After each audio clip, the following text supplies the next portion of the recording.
Hello, friends.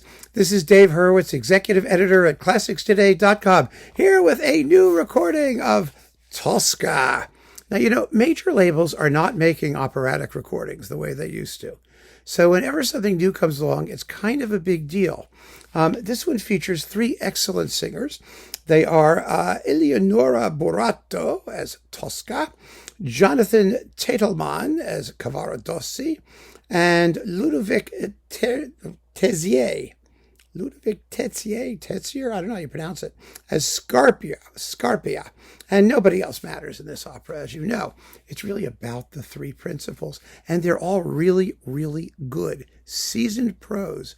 It makes you happy for the future of Puccini and Verismo if they keep on screaming the way they scream here. They really do a very, very fine job, all of them. I mean, there is no weak link amongst the three, and that's terrific. So we're in good shape as far as that goes. Let's take them one at a time, shall we? First of all, as Tosca, Eleanora Buratto, she's really got the role. Oh my goodness! I mean, she's coy and flirtatious in Act 1, and appropriately jealous when she's screaming "Lontavanti! You painted that bitch! How dare you! Well, anyway, that sort of thing. She really goes for it, and you can tell that she's not happy with Scarpia. As Cavaradossi, Jonathan Tetelman, this guy he's got a lovely tenor voice. His apostrophe to Tosca in Act 1 is quite lovely. E lucevan la stella, the stars were shining, whatever you pronounce it. In Act 3 is beautifully sung, full of desperation and anguish, and he's got the ping in his voice. It's really very, very attractive. And then as Scarpia, oh yes, Scarpia, Ludovic Tézier. I like him. I really do. His baritone is nicely flexible. He actually sings notes. You don't just hear like barking and woofing. His handling of, Act 2, when you have the confrontations between all the major singers. Oh my goodness, he and Tetelman just go at each other. My goodness, it's exciting. And with Tosca, he's quite lecherous and repulsive, and he dies effectively. He really does. I have no complaints about the singing in this particular recording, which is really kind of amazing because nowadays everybody complains about the dearth of idiomatic singers in particular repertoire. And Puccini is one of those people. You will note, by the way, that this booky thing, here it is, does not contain a libretto. Packaging is getting cheaper and cheaper and cheaper. The labels clearly want people to do downloads. They seem to be embarrassed about the fact that physical product still exists.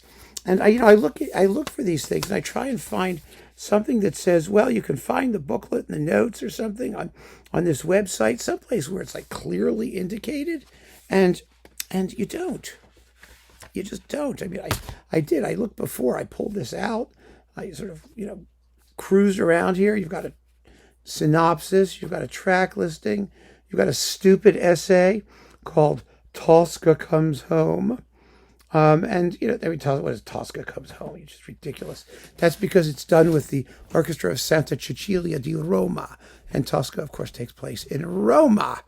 So it's like, what is that? Oh, it's just silly. And, you've got like this whole bunch of YouTube things and web addresses and all this stuff, but nothing about the texts and translations. And that to me is just scandalous. It just shows how little they care. They just don't care. Period. And Deutsche Grammophon, it was, the marquee label for classical recordings, and they just don't care. Now, let's talk about the conducting and the orchestra. Well, the Santa Cecilia Orchestra plays very beautifully. They certainly know it. Daniel Harding's conducting,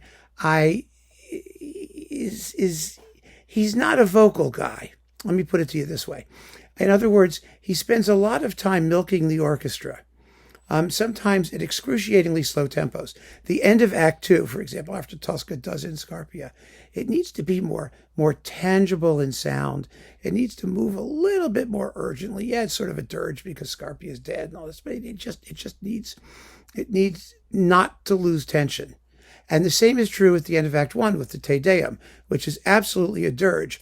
And the Scarpia guy here, Tézier, really is not happy with the tempo. He's singing sort of not with the chorus. And actually, I like it because you can hear that his part he's singing. Usually, you just hear a uniform sonority, a wash of sound with all the massed voices. But here you know that Scarpia is singing separately because he's sort of pushing the tempo. Rightly so, Mr. Harding. And so, and in Act Three, in Cavaradossi's big aria, The Stars Were Shining. I'm not going to try the Italian again. It begins with that exquisite clarinet solo, and you can just tell that Harding's having much more fun conducting the clarinet than he is the singer. And it's a conductor's piece, and it's not a conductor's piece. It's a singer's opera. So I have that issue. It's a beautiful performance, don't get me wrong. And the singing is such that, he's reduced in importance. But where he can do something, oh my goodness, he wants to make a point. And I don't think that's necessary. Anyway, the sonics, when this was reviewed for ClassicsToday.com, Bob Levine reviewed it for us. A very interesting review, which I suggest that you go read. And he felt that the sonics were really upfront, in your face, kind of obnoxiously forward. I didn't have as much of a problem with the sonics, but there are issues. Again, at the end of Act One, you've got cannons going off, and you've got an organ and bells, and none of that really comes through. It just doesn't. It's just a clot of sound, is what it is. And there could be richer bass and a more sort of ample, certainly a more ample sound stage. I mean, Bob is absolutely right that there could be more air around the voices. That would give them a little bit more to work with, because they really do inhabit their characters. But with all that said, with those slight caveats, and I think they are slight, this is a very exciting and powerful Tosca, and definitely worth hearing. I mean, I love Tosca. It was my first Puccini opera. I got hooked on it. I have zillions of Toscas floating about, and it's a keeper.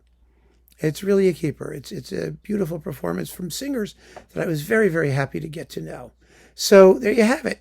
Give it a shot. See what you think. And keep on listening, friends. Thank you for joining me. Take care.